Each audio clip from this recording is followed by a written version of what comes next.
Alright, so I just made a video about the Clippers, so it's only fitting that now I address all of the Lakers' moves. Now, the Lakers pretty much, they've kind of been doing this. It seems like the plan.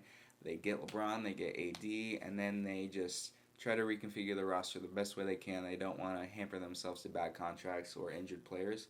So they get a bunch of people on minimums, veterans, little different from last year because last year they went a little young with some of their marquee players, and this year they're going older again with people who are experienced. So the biggest move for them was Russell Westbrook, and they sent out Kuzma, Pope, Harrell, and the 22nd overall pick.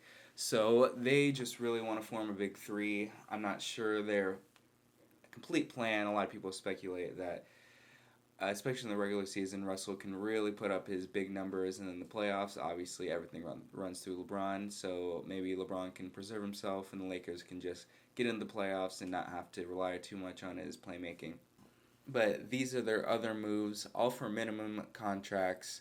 Malik Monk, Kent Bazemore, Dwight Howard, Wayne Ellington, Trevor Ariza, Carmelo, and Marc Gasol. Now, these are another blend of really old guys like Dwight, Gasol, Carmelo, Ariza. They're all pretty old. Because Ellington and Bazemore are not that young either. The only young one for the minimum deals was Malik Monk. They kind of took a flyer on. He really is hoping to get a payday after this, I'm sure, because he'll contribute on a playoff team. And I'm really excited for the Malik Monk pickup. But for the contracts, they gave Taylor Horton Tucker a three-year deal. I think around $10 million per year. So I'm sure they're banking on him becoming a bigger part of their plans gradually every year, just having a bigger role. Or if he just pops, then he just becomes their fourth guy. And then Kendrick Nunn, someone kind of like Monk, they took a flyer on. He's young and really only has had one good year, and has only played, I think, only 2 years in the NBA. So if he pops as well, I like Kendrick Nunn. A lot of people are a little down on him because he's so inconsistent, but I think there's definitely still room there for him to improve as just a really good offensive player. Now these are a lot of moves, and now let me go through the depth chart that I looked up and just based off what I know because I watch some Lakers games because who doesn't?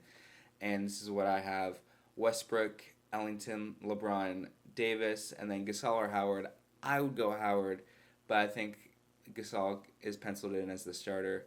Then Nunn, THT, Ariza or Bazemore, Carmelo, and Gasol or Howard.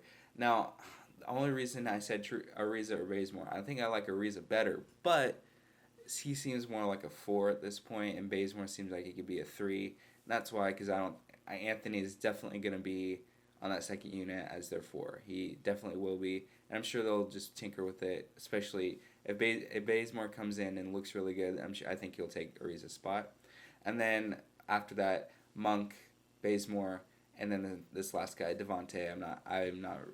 I don't really know anything about him. Monk, just like Nunn, they have the abilities to, on any given night, to jump up in the rotation because they could just have it going because they're those type of players. If their shot is really going in and they're not making too many mistakes, then they're going to play a lot. But if they're making mistakes and nothing's going in, they're not going to play a lot. And then Dwight, his year last year wasn't like the year before, but he still has a lot in him, especially if his role is really defined as it is now, because it was less defined last year because he had to play behind Embiid, but now he'll be playing with Davis, and I think they won't call on Gasol because last year they had, well, maybe they can run some offense through Gasol and LeBron can play off ball. I don't think they're going to require that of him, especially now because Westbrook, if LeBron's not making plays, Westbrook will be making plays, and there's not really room for anyone else. The spacing is definitely an issue, especially if Howard's on the floor. Ellington has to play because he's the only person that's a proven sharpshooter that consistently shoots above 40, and I'm sure LeBron and Davis are going to have to rely on their shots a little bit more, especially in the regular season, to give that spacing. But as a whole, I love the moves. I think last year the moves were overblown because they got some players that just a little too special. They're too much of a specialist. They couldn't really fit a role. They kind of went LeBron, Davis as the first unit punch, and the second unit was Schroeder, Harrell. Harrell, I think, was able to provide that. Vogel knew he had defensive liabilities. But Schroeder, I think, just saw himself as a starter, and it was hard to play Schroeder and LeBron on the same time, on the court at the same time, simply because he's not a great shooter, but he doesn't provide the same versatility as Westbrook does, being able to play make and all that. But even though he is a solid defender, but I'm really looking for Nunn and Monk to either one of them or both to have a nice year. And as a whole, they're total contenders. They should be. I don't know if they'll get the first seed again because I think they might pace themselves, but they should be the favorites. Just off the top of my head, there's Suns, Nuggets, Jazz. Am I forgetting anyone? Clippers don't have Kawhi, so I'm not going to count on them right now. But I don't think there's anyone that should be able to compete with them because I don't know when Jamal Murray's coming back. But I'm just go in and out on the Nuggets. I think they had a really good year. But now we're just continuing to see if MPJ is going to keep going up. I won't go into too much analysis on the Nuggets, but because I'll probably make a video about them.